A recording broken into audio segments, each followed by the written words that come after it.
La guitarra y Genoveva. En el barrio Loperena, en la ciudad de Valledupar, las tardes tenían un sonido particular.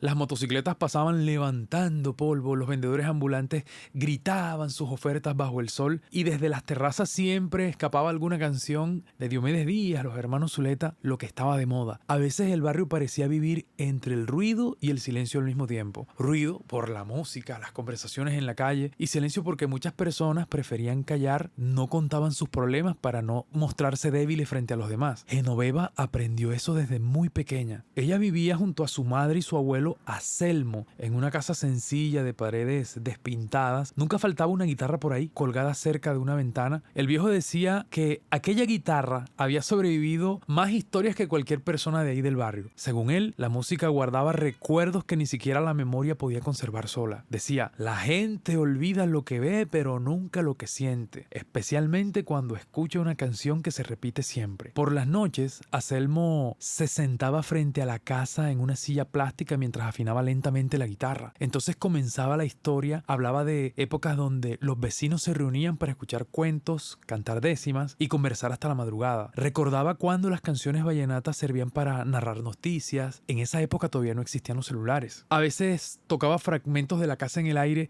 y decía que las canciones también podían convertirse en refugio para personas cansadas de la realidad. Antes la gente aprendía escuchando. Decía, mientras miraba la calle vacía, la palabra tenía peso. Genoveva escuchaba todo eso en silencio. En el colegio, en cambio, el ambiente era diferente. Muchos profesores seguían enseñando como si los estudiantes fueran máquinas obligadas a repetir textos y aprendérselos de memoria. Algunos compañeros se dormían durante las clases, otros simplemente dejaban de asistir y la mayoría sentía que la escuela hablaba de un mundo muy distinto al de ellos. A Genoveva le gustaba escribir, pero nunca se había atrevido a mostrar lo que hacía. Pensaba que sus historias no eran importantes porque hablaban de las historias de barrio, de vendedores ambulantes, de jóvenes atrapados entre la pobreza y la violencia. Le parecía que eso no le iba a interesar a la gente. Todo cambió cuando llegó Mariana, una profesora nueva que parecía ver las cosas de otra manera. El primer día de clases no pidió talleres ni exámenes, solo hizo una pregunta. ¿Qué historias guarda este barrio?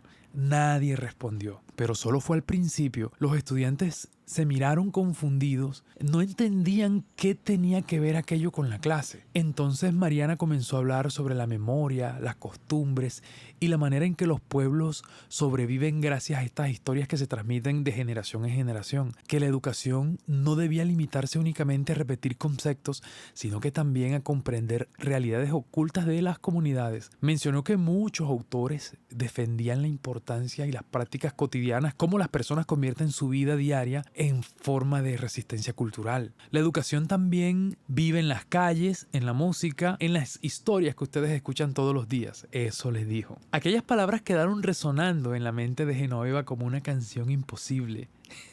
Pero durante varias semanas, la profesora organizó un proyecto distinto. Los estudiantes debían construir un relato inspirado en una experiencia real. Algunos entrevistaron familiares, otros grabaron canciones tradicionales o investigaron historias antiguas del barrio. Genoveva decidió trabajar junto a su abuelo.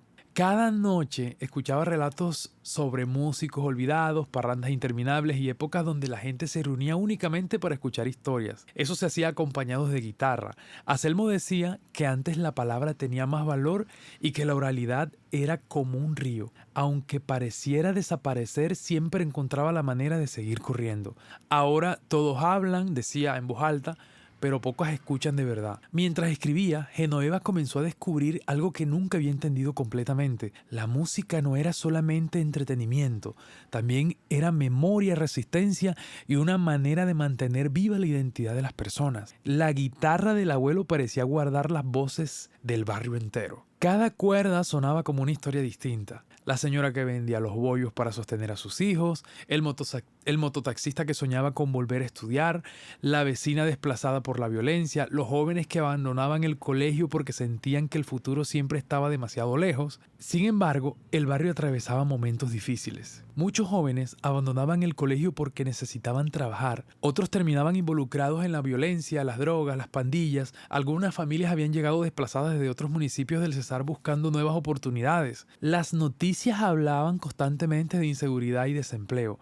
Aún así, las noches de música seguían reuniendo a los vecinos. Para Genoveva, aquello representaba una forma de resistencia cotidiana. Mientras el mundo parecía avanzar cada vez más rápido, las historias del abuelo seguían recordando que la identidad cultural también necesitaba ser protegida. Una tarde, mientras caminaba hacia su casa, escuchó unos muchachos burlándose de las canciones viejas. «Eso ya pasó de moda», dijo uno. Genoveva no respondió, pero sintió tristeza. Comprendió que muchas personas estaban olvidando lentamente las historias que habían construido la identidad de la región. Un día, Mariana les pidió presentar públicamente sus relatos. Varios estudiantes se negaron al principio, sentían vergüenza. Pensaban que a nadie le iba a interesar ese tipo de historias. Pero la profesora insistió. «Las historias pequeñas también cuentan lo que sucede en un país», dijo frente al grupo. La presentación se realizó en el patio del colegio. No habían grandes luces ni equipos modernos, algunas bocinas fallaban y había un calor inclemente permanente. Aún así, los estudiantes comenzaron a compartir sus relatos. Hablaron de pobreza, discriminación, desplazamiento,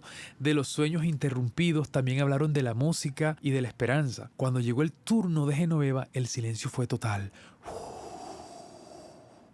Su abuelo la acompañó tocando la guitarra lentamente mientras ella narraba la historia de una joven que intentaba salvar la memoria de su barrio a través de la música y las palabras. Muchos asistentes bajaron la mirada, otros parecían recordar algo lejano, incluso algunos profesores terminaron emocionados. Por primera vez, Genoveva sintió que la historia de su comunidad tenía valor, un valor más allá de las calles del viejo Loperena. Al finalizar la actividad, Mariana se acercó emocionada. «Eso que hiciste también es educación», le dijo. Esa noche, mientras regresaban caminando a casa, su abuelo Anselmo observó el cielo oscuro de Valledupar y sonrió en silencio. «¿Ya entendiste para qué sirve la guitarra?», preguntó. Genoveva miró el instrumento entre las manos del viejo. Ya no veía solamente madera y cuerdas. Ahora entendía que allí también vivían las voces del barrio, las historias de los familiares, las canciones antiguas y la memoria de muchas personas que nunca aparecían en los libros. Comprendió que la verdadera educación no siempre nace dentro de un salón de clases. A veces aparece en las conversaciones de la calle,